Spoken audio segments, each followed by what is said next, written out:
Thank you very much for inviting me to this conference. And I'm very sorry that I could not come to Athens this week. I'm also sorry that I can't speak Greek and I therefore have to speak in English. But I should try to go fairly slowly. There's a danger that when I give a talk in English, I start to speak extremely rapidly. And I'm going to try hard not to do that. Well, it was just over 20 years ago that I wrote this little book called Post-Democracy that has had a success that I never really expected a book that I wrote would have. It's been translated into many languages, and I keep on getting invited to talk to conferences and go to meetings to talk about it. So obviously, I was talking about something that people were feeling. I need to explain what I meant by post-democracy. I deliberately used that term as different from anti-democracy or an absence of democracy. I did not mean that at all. I meant a situation in which all the institutions of democracy seemed to be functioning very well. Elections were happening, governments were losing elections, new governments were coming in without any violence. There was very free debate in the country. So it looked as though right across Western Europe, North America, and a few other places in the world, democracy was functioning extremely well. And yet it seemed to me much of this was a kind of mirage, a kind of image, that behind that, the increasingly elections and democratic politics were being controlled by small political and economic elites. And there was a kind of, it wasn't quite a stage show, but there was something artificial about elections and about electoral politics. That in a way, what I thought was that the heart had gone out of democracy, and that the real energy of politics had gone into circles of economic and political elites and had left the people behind. And so when I talked about post-democratic, I was using the term in the way that we might also talk about post-industrial. When we say societies are post-industrial, we do not mean to say that there's no industry left. It's just that the energy of the economy has gone somewhere else. So that was the idea I was trying to explore. Also, it's very important to my argument that no one's really to blame for this. It's not a conspiracy theory. It sounds like a conspiracy theory, but it's not a conspiracy theory. I argued that there were two major social and economic changes that had happened that had produced post-democracy. The first was the globalization of the economy, which meant that the most important economic decisions and economic actions were taking place at a level beyond the reach of the nation state. And the nation state was the level at which democracy had been most successful. There's a slight exception in the European Union, where there is a transnational political entity.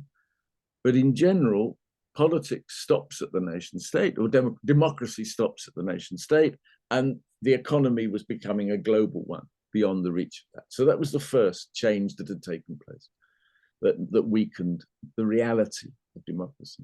Secondly, was that many of the conflicts that had produced the democratic systems of the Western world were gradually running out, becoming exhausted. Now, and I saw two major sources of change here, but neither of which really applies to Greece, actually, and we'll come back to that later. First was that societies that had been very industrial, with large numbers of industrial workers, were leaving industrialism and going into a different kind of economy, where the social classes that had taken place in the conflicts that formed democracy were disappearing. And also similarly with religion, which in Western Europe, though not really in Greece, had been at the heart of a lot of political conflict. Religion was also declining in the West and having much less importance. So it seemed to me these two major social identities of class and religion that had been so important in giving people a political identity were declining. And so that there were these two structural changes, therefore, that were weakening democracy. But I also argued that I was not trying to claim that in Western societies we were living in post-democracies. My argument was we were on the road towards post-democracy. That there was too much liveliness in our politics to say we had become post-democratic.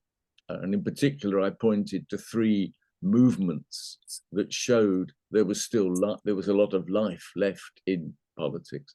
One was feminism. The second one was environmentalism, green politics. The third was the new xenophobic movements. So there it was. That's what I wrote in 2021.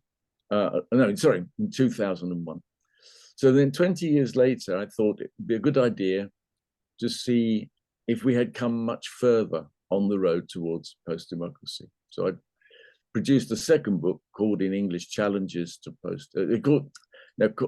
called Post-Democracy After the Crises. And what I did in that book was to look at certain crises, in particular, of course, the great financial crisis, 2008 to 2010. I looked at that and one or two other major things that had gone wrong with society. I had the misfortune that my book was published, first of all, in English and Italian, published just as COVID started. So this book never got any attention. But by the time it came to write a German edition, COVID had happened. And so I was able to, in the German edition, I was able to add a chapter on the coronavirus crisis and some lessons from that. So what I want to do today is to go through what I saw as the major events that had been happening since 2001 and how they affected my argument. Did it strengthen it? Did it make me change my mind?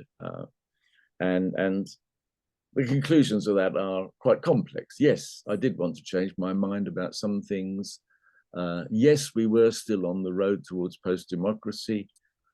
We possibly had got rather closer to it, but there was still life in politics. Now, obviously, the most important thing that happened that is relevant to post-democracy was that financial crisis. First, the basically Anglo-American financial crisis of 2008, and then following on that very rapidly, the Euro crisis of 2010, and the consequences of that for Greece in particular, but also for Italy, Spain, Ireland, and some other countries. Now, the financial crisis itself was produced by a whole series of changes, especially in the United States, changes in the way in which financial markets were regulated. If you go back to 1930, the 1930s, there had been that enormous crash of the stock market in the United States. And the American governments put in place a whole series of regulations to ensure that banks could not play with other people's money, to ensure that there were controls that prevented banks misbehaving. Now, during the 1990s, a whole series of changes took place in the United States again, which led to the removal of most of that regulation. And the process by which that happened was a perfect example of post-democracy. There was no major political debate in America. Should we deregulate finance? No. What happened instead was various officials, high-level managers from the major banks in the financial sector went into government,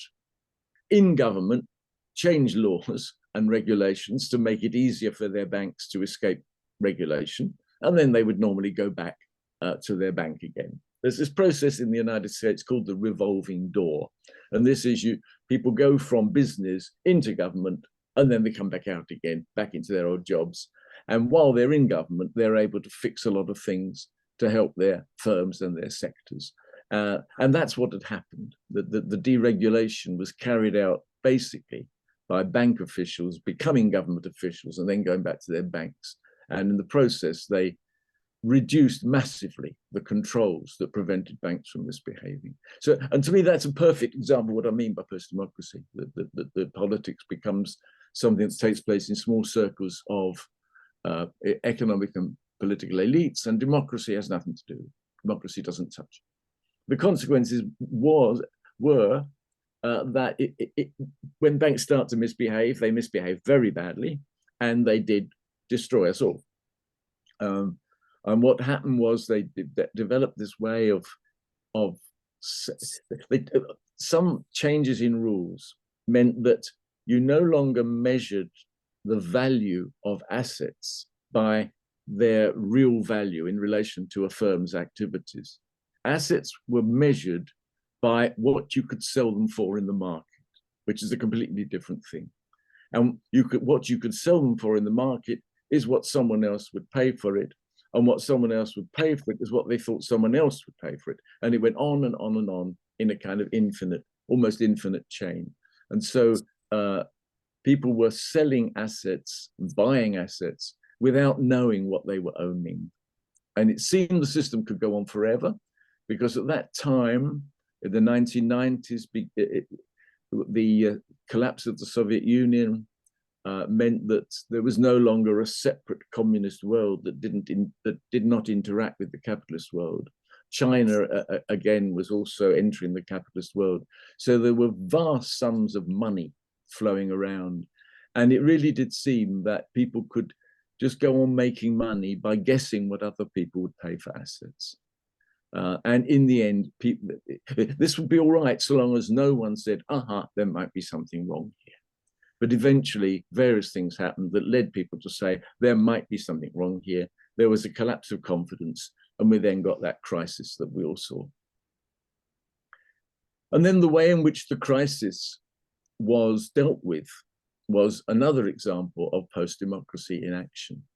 Because normally, if there is a financial transaction, if someone or some institution lends money to a corporation or to an individual, or very important, this to a government, normally both sides have to accept the risk. They've both entered into this contract. We will lend you money in the expectation you will succeed in something. There is a risk you will fail, and both sides bear the consequences of failure. But when it happened, when the crisis happened, especially the euro crisis, it was decided by authorities that the banks had to be spared from taking their share of the damage, because we'd become so dependent on them. I mean, it was the collapse of the banking system that caused the crisis. And the bank said, look, if you make us pay our share of this, then it'll get even worse. And so the banks had to be saved. And they were saved at the expense of the people of Greece and some other countries. And so there was another perfect example of post-democracy, that the decisions about how to solve this problem were taken outside the realm of democracy. It was financial and political elites decided. So that whole business, the whole financial crisis was an example, I think, of post-democracy in action. Now, the question for me then is, if democracy had been stronger, would it have been any different? Would a stronger democracy have behaved better? Would strong democracies have said, oh, we're not accepting this deregulation, or we're not accepting that the banks escape? And that's where I have difficulty, because there was much about that model of deregulation that governments of all kinds found very attractive. They themselves could borrow money and get into enormous debt without it mattering, because the banks were willing to buy the debt because they could sell the debt. And it also seemed somehow that the problem of scarcity was being solved, that we could have everything today, that money was pouring into the system and the system was delivering without the usual constraints. And so even for the most democratic politicians, that would have been a very attractive model, actually. I can't say if there'd been more democracy, people wouldn't have done this. No, they would have done. The only argument I can make is that perhaps politicians might have asked the question, can this really go on forever? Can we really take on all this debt, both privately and publicly? And there needed to be voices among economists saying, oh, no, this is dangerous. Now, there were such voices. There were economists all the time who said, no, this is dangerous. This cannot last. But they were ridiculed. They were laughed at. They were a very small minority and they were ignored.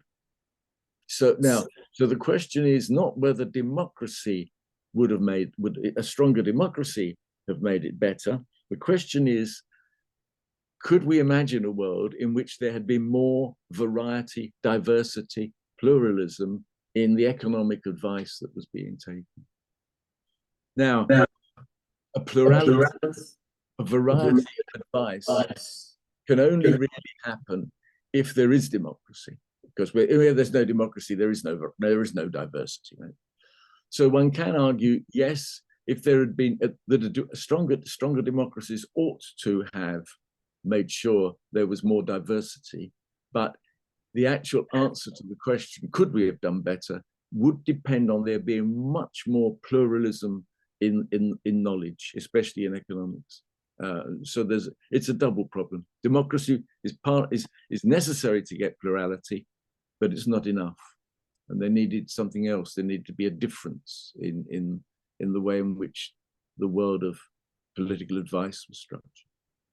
So I get a mixed picture out of that crisis. It very much bears out my view that we are on a road to post-democracy, but I can't claim democracy alone was going to be a solution to the problem. Now, another one of these crises I want to talk about is the Corona crisis. As I said, it came too late really for the book, except for the German version of the book.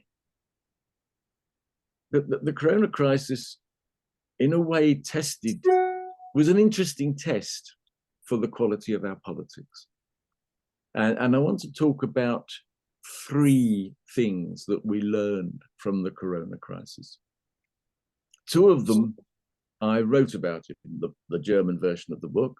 The third one I did not understand until later, but I will talk about all 3.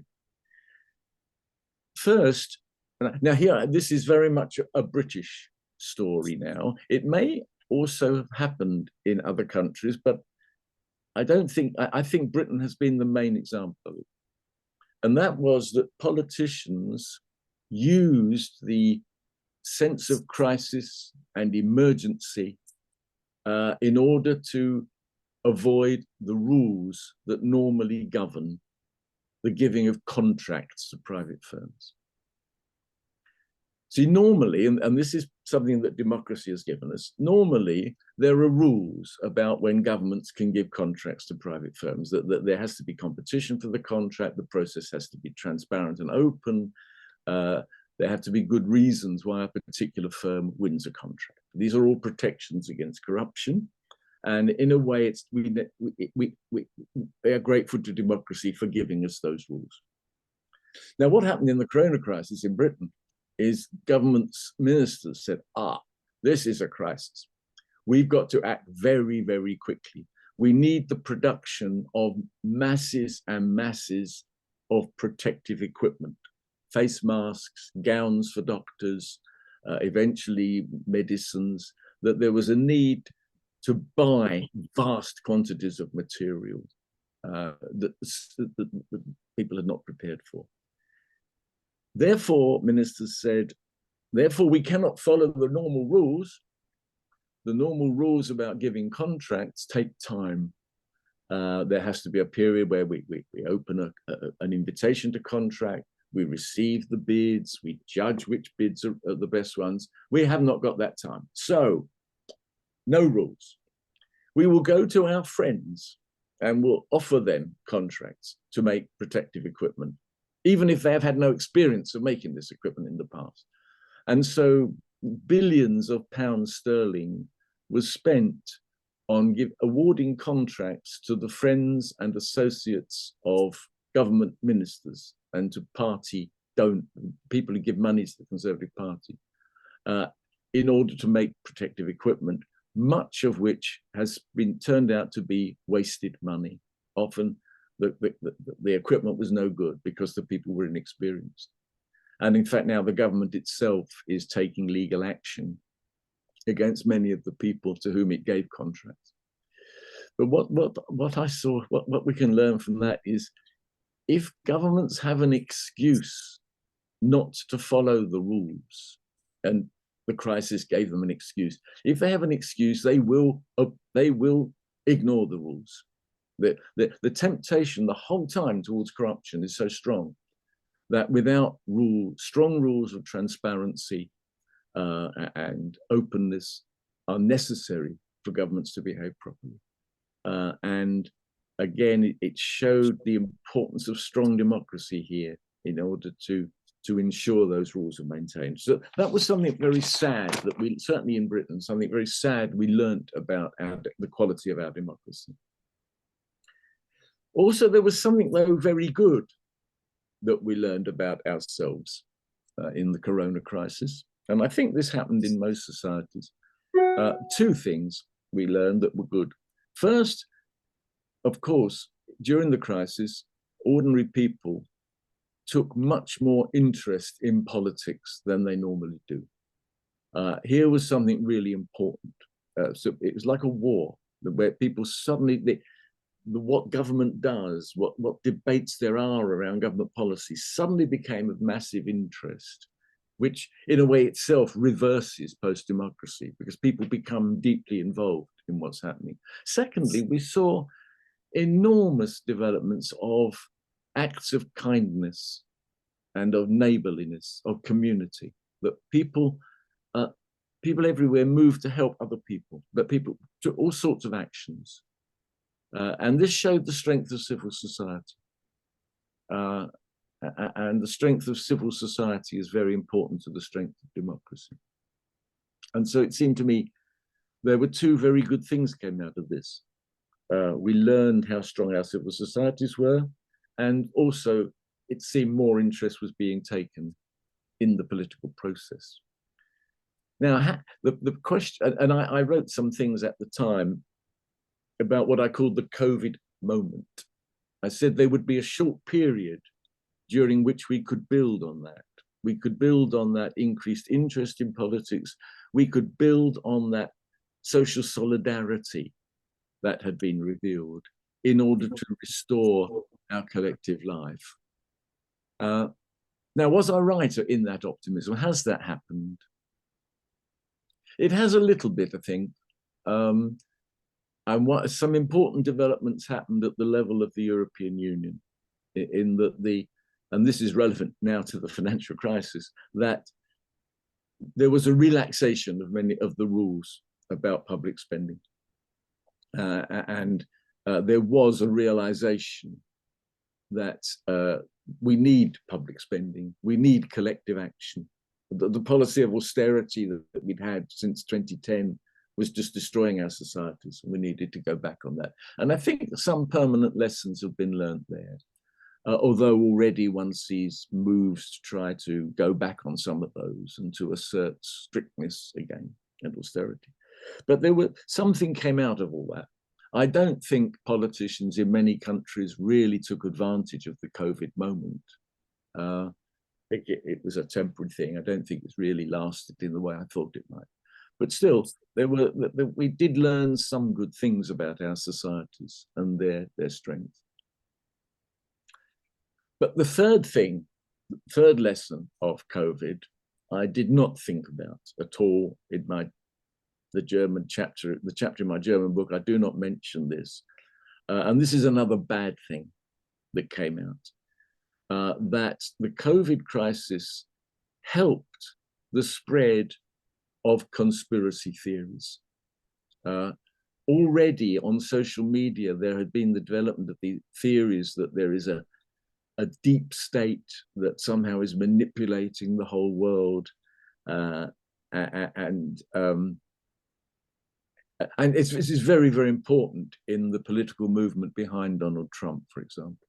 The notion that there's something called a deep state, which is beyond the reach of democracy, beyond the reach of anybody, and this controls and manipulates us. For example, it's there in this curious belief in something called the Great Replacement. And this is the theory that, for some reasons that are never explained, the European Union is trying to replace the white Christian population of Europe with a dark-skinned Muslim population. And this is something that Viktor Orban in Hungary outwardly discusses, and it's very important in the American political right. The notion there is a great replacement going on. The notion there's a deep conspiracy that comes from somewhere beyond our reach. And COVID helped these things spread because some people were arguing that COVID itself was an invention of the deep state, that it never really happened. It was all an attempt to get more control over us all.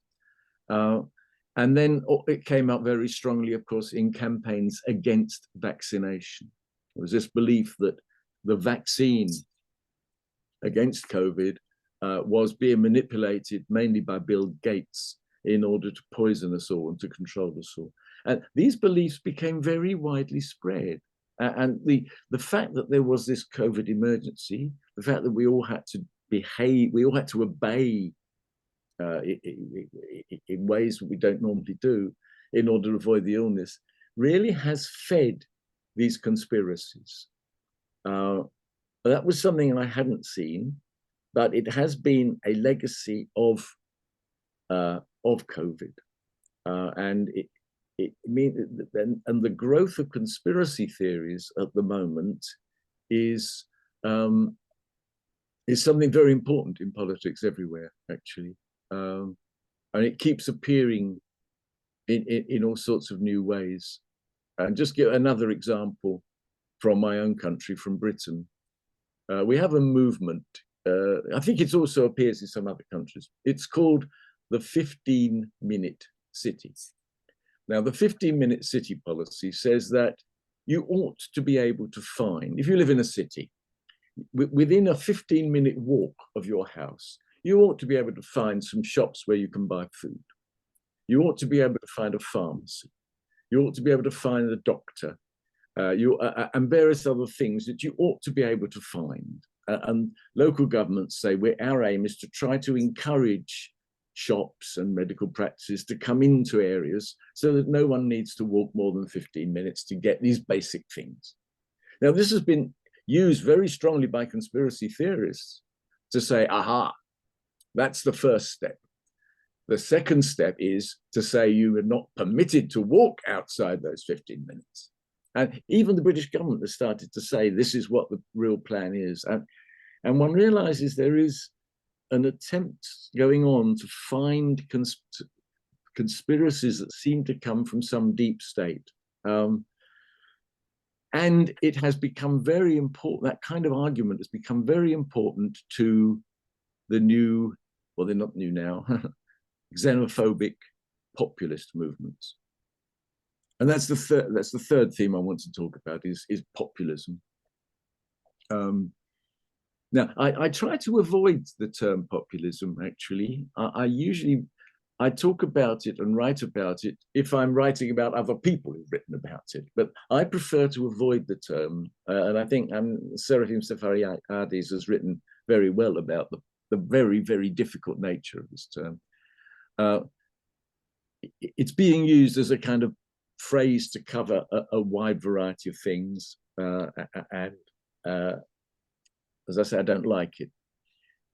But what we do have at the moment, and I'm not talking about all things that people call populism. I'm talking about a particular group of movements at the moment that are based on xenophobia, which is a word I don't need to translate for Greeks.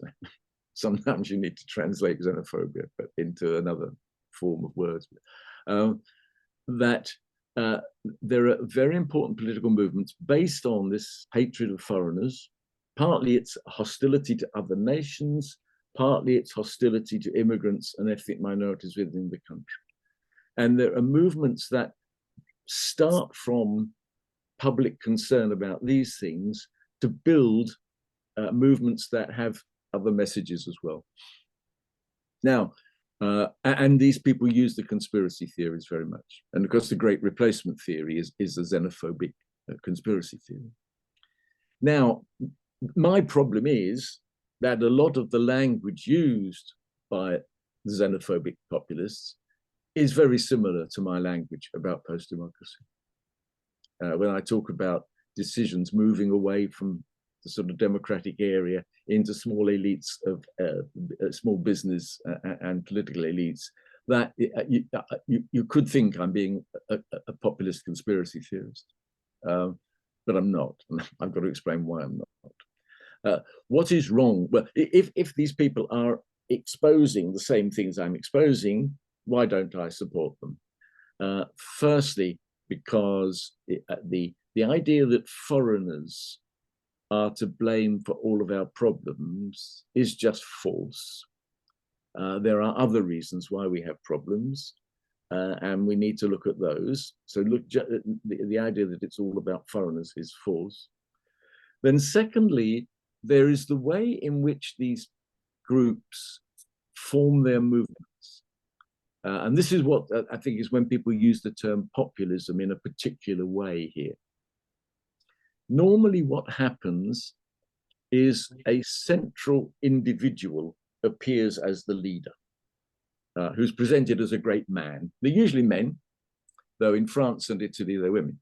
That they say they are the leaders of these movements, and they say we understand the will of the people, and we represent that will in ourselves. We understand the people. We speak for the people. Now that is dangerous for democracy in several different ways.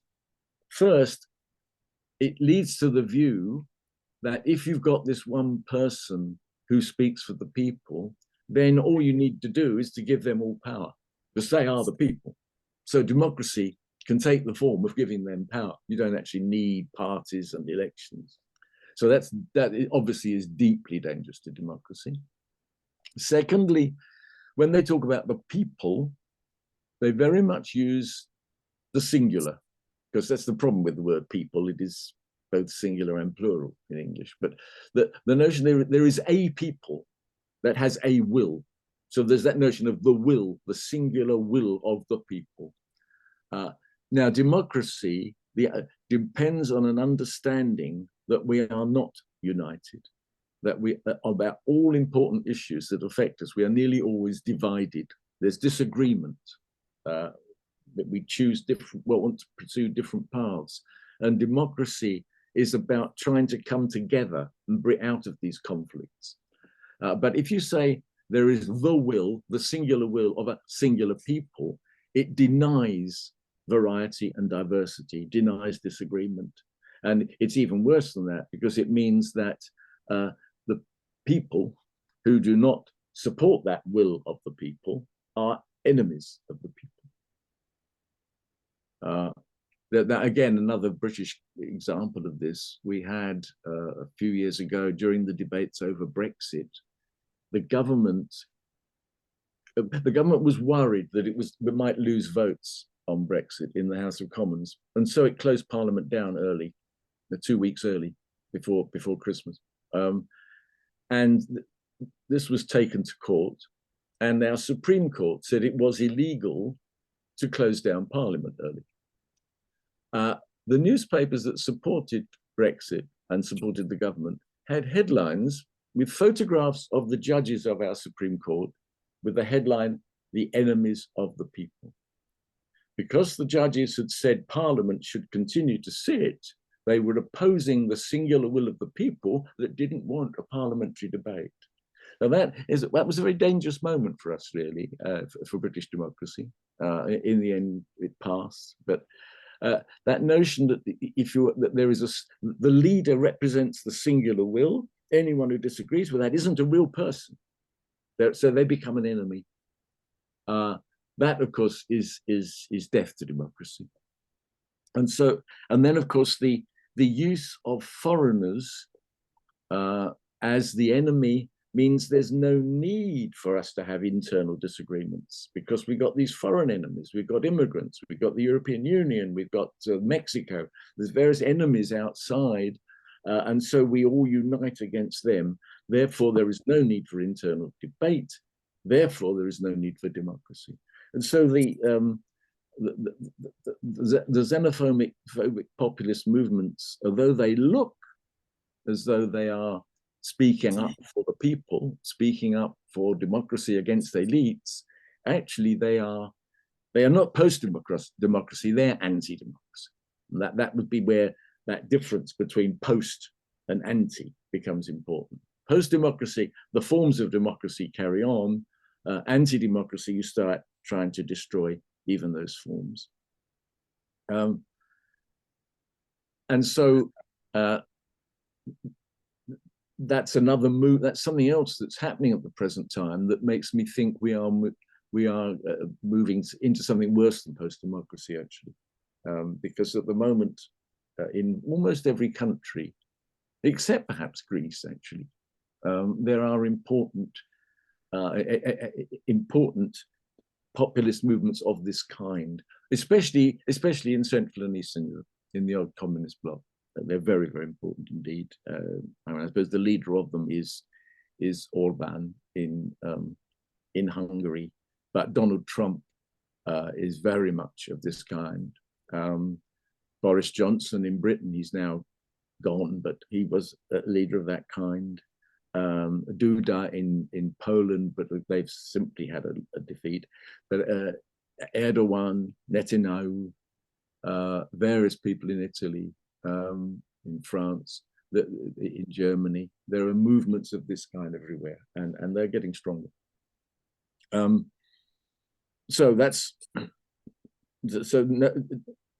xenophobic populism is not an answer to post-democracy. It stands the risk of leading us into something worse. Now, I said in my early book that there were still signs of life in politics, that it's not dead. And as I mentioned these three movements: feminism, environmentalism, and of course xenophobic populism itself, as three movements that showed there was liveliness in society, now in our politics. Now, to what extent can these be saviors of democracy? To what extent do these help us against post-democracy? Now, I've just dealt with one of those, the xenophobic populism, which I think is the exact opposite of a help. The other two movements are very interesting. See, one of the problems we have now, and again, Greece is a strange exception to this, but in general, with the things that gave people political identities in the formation of democracy in Western Europe, there were things about the class structure and the religious structure of societies that are now disappearing. And so it's very difficult for people in contemporary societies to have a sense of who they are politically. You can vote in elections for a number of reasons, but in order to be able to say, I really see this party as my party, you've got to be able to say, I am a person of a certain kind. This is a party that seems to be for people of my kind. Therefore, that's my party. Sometimes I might not vote for them because they behave badly, but in general, I have this identity, that party has that identity, I share it. That's becoming more and more difficult to do because of the collapse of the identities. So the question now is, can these feminism, environmentalism, and xenophobia, can these provide alternatives to that? And yes, xenophobia does, because xenophobia is based on nation. Nation is an identity we all have and all feel. And it's a social identity. I mean, it's about sport, for example, but it's also deeply political, completely political. And this explains, I think, why, if there is a developing vacuum of political identities, xenophobia comes into that breach. It very, very quickly fills that space for a large minority of people. Now, feminism and environmentalism, what do they do? Feminism is very, very interesting. It really is one of the most profound movements of the present day. It's produced enormous social change, and it continues to produce enormous social change. And it is, of course, deeply political, and is very successful politically. But what it cannot do is to provide the basis of political parties, because it's true, you do find families in which different family members support different parties, but issues about gender strike at the heart of the relationship between men and women. And people live in families. They live husband and wife, father and daughter, mother and son, brother and sister. So the basic unit of our lives, the family, is a mixed gender unit. And it becomes very difficult to base political conflict around that. And also, of course, the fact that women constitute more than 50% of the population means that very few political parties would be willing to say, we are going to oppose feminism. There is a major exception to that. The Vox party in Spain is an anti-women party. And it gets support, but its support will always be limited by the fact that it has that, it imposes that limit. So feminism is deeply important politically at the level of civil society, and its movements show the liveliness of politics, but it won't form political parties. Environmentalism is again very interesting here.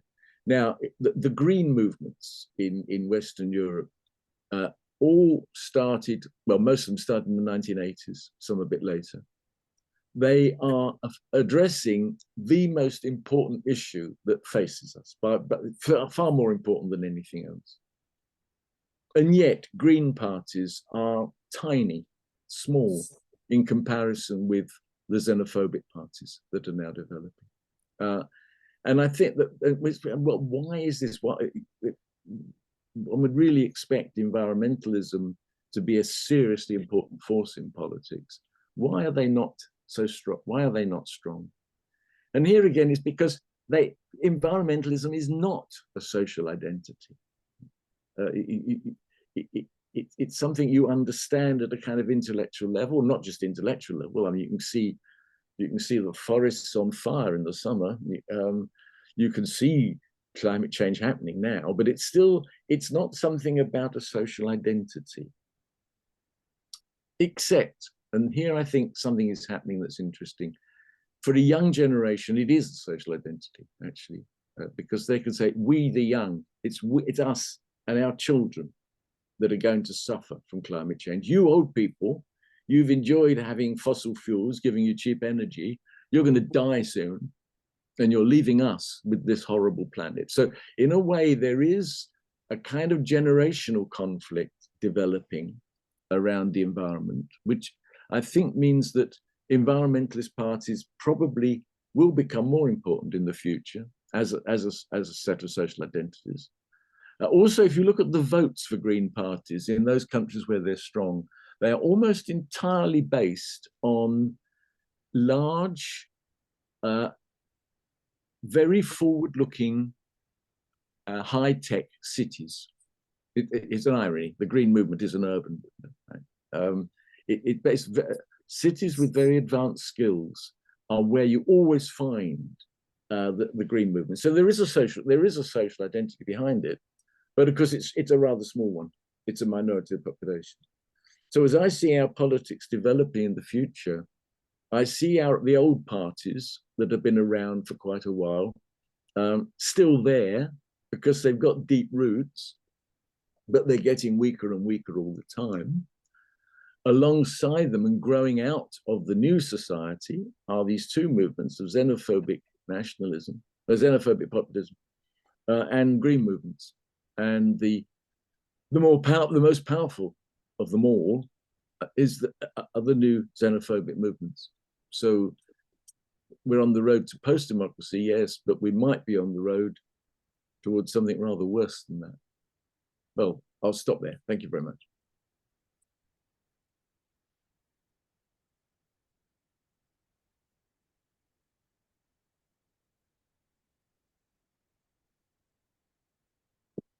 Thank you very much. Very inspiring. I did several ideas, things to think through. One final comment is going to be very difficult to conduct a discussion with the audience. That's fortunate, I believe. Even though I'm not sure maybe we could try to do it.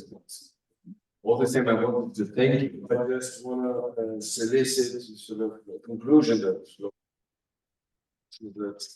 perhaps pose as a question about that post-democracy sort of bear, sort of was a forebearer of anti-democracy in a way, in the sense that laid the grounds for the emergence of anti-democracy. And it's up to us, it's a major challenge for our epoch to construct a new identity in order to struggle for democratic deepening, which is the answer both to anti-democracy and post-democracy. We shouldn't be settling for post-democracy, for a return from anti-democracy to post-democracy. So it's up to us to seek an alternative in the next year. It will be difficult. I think it's a political identity. And with that, I want to thank you. I don't know if you want to comment on this brief statement. I know you hear us. You have one final remark? Yes. Can you hear us? Yeah, oh, sorry. Well, we have not time for. We did not have time for a discussion, unfortunately. But I must say that the case of Greece is very interesting in that Greece. If you look at what I see as these two forces that have produced democracy and whose weakness now produces post-democracy, which were industrialism and, well, not really Christianity, but Roman Catholicism, actually. They were the two big political forces in conflict with each other. Greece has never really been a fully industrial society and never will be. You go straight from sort of semi-industrial to post-industrial. And of course, the Orthodox Church, it has a very, very different political place from the Catholic Church. And so although, yes, the church is a conservative force, and yes, where there were industrial workers, they would tend to be PASOK supporters. This has not really said much about Greek politics. And in a way, you have not had the gradual, until recently, your two big parties, Nea Demokrati and PASOK, remain very strong. They were not deteriorating in a way that the parties in the rest of the West were. Even in Spain and Portugal, which, like Greece, joined democracy in the 1970s, there the decay of the big parties was happening earlier. It wasn't happening in Greece. What you have had really is a sudden collapse after 2010. In particular, a collapse of the left, the centre left, with the collapse of PASOK because it was unable to cope with the crisis, the rise of Syriza, and then the decline of Syriza. And so now, so it seems to me that, and also so far, you have not really had an important xenophobic movement. There was a Golden Dawn. I can't remember how that's spoken in Greek, but, which everyone thought this is going to be a big movement, but it wasn't. So Greece is something of an outsider here. And one might have said that had it not been for the great crisis of 2010, Greece might have had stronger traditional parties still representing a kind of democracy than the rest of the West. But I just throw that out there as a puzzle. It's an open question, been bothering us for a long time. I don't think. Yeah. So before crisis, we're not an instance of post-democracy in the making of this. Anyway, we want to thank you, Colin, for this. It was an honor, a pleasure, and I trust that we will stay in touch. Thank you very much. Thank you very much for listening to me.